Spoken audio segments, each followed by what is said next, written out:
कहानी का आगाज घर में चल रही अंदरूनी पॉलिटिक्स, साजिशों और गलतफहमियों से होता है, जहां एक जरूरी और खास फाइल के गुम हो जाने पर मैं फीमेल लीड ईशा पर बहुत बड़े इल्जाम लगाए जा रहे हैं और घर के बाकी अफराद उसे बहुत ही शक की निगाह से देख रहे हैं, क्योंकि उनका मानना है कि ईशा ने वो फ्लाइवट पैदा हो सके और रिश्ता टूट जाए। जबकि मैं लीड सूरज, जो अब अपनी मेहनत और लगन से एक कामयाब और बाइज्जत आईएएस ऑफिसर बन चुका है, बिना किसी ठोस सबूत और प्रूफ के उन तमाम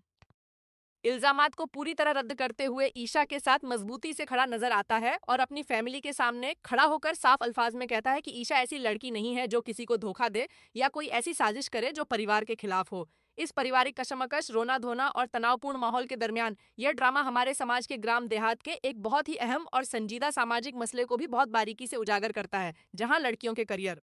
उनकी ज़ाती ख्वाहिशात और पढ़ाई के मुकाबले उनकी कम उम्र में शादी करने के स्टिग्मा को ज़्यादा अहमियत दी जाती है और दिखाया जाता है कि कैसे बुआ जी जैसे पुरानी सोच के कैरेक्टर चुटकी नाम की लड़की की पढ़ाई को रोककर उसे सिर्फ घर गृहस्थी और चूल्हा-चौका सिखाने पर जोर देते हैं, क्योंकि उनका मानना है कि अगर लड़की की उम्र 63 या 59 साल से ऊपर हो जाए, तो उसके लिए एक अच्छा और मुनासिब रिश्ता ढूँढना बहुत मुश्किल हो जाता है और लड़की का ब्याह सही वक़्त पर होना ही उसकी ज़िंदगी की सबसे बड़ी कामयाबी है।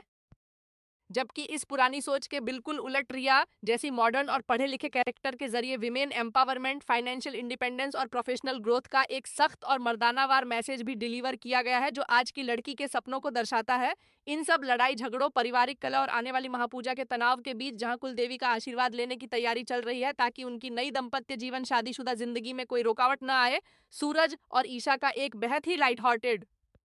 प्यारा और रोमांटिक नोक-झोंक वाला सीन भी देखने को मिलता है, जहां सूरज मजाक में ईशा को सबके सामने प्रस्ताव करने का चैलेंज देता है और ईशा देहाती रिवायत का हवाला देते हुए कहती है कि जहां पति के नाम लेना भी गुनाह हो, वहां ऐसी हसीन बहयाई करने पर उसे सब बेशरम बीवी कहेंगे। पर सूरज कहता है कि उसे सिंपल नहीं बल्कि नखरे वाली और ऐसी ही बेशरम बीवी पसंद है, जो दर्शकों को कहानी के साथ इमोशनल लेवल पर जोड़ कर रखता है। लेकिन इस पूरे रिव्यू और एनालिसिस का सबसे हैरान,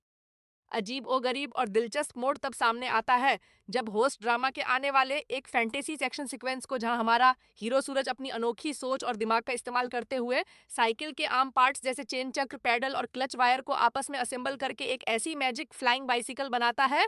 जो हवा में उड़ती है और जिस पर बैठकर वह आसमान में परवाज करता हुआ नजर आने वाला है। रियल लाइफ हिस्ट्री के मशहूर राइट ब्रदर्स, ऑरविल और विल्बर राइट, और उनकी किट्टी हॉक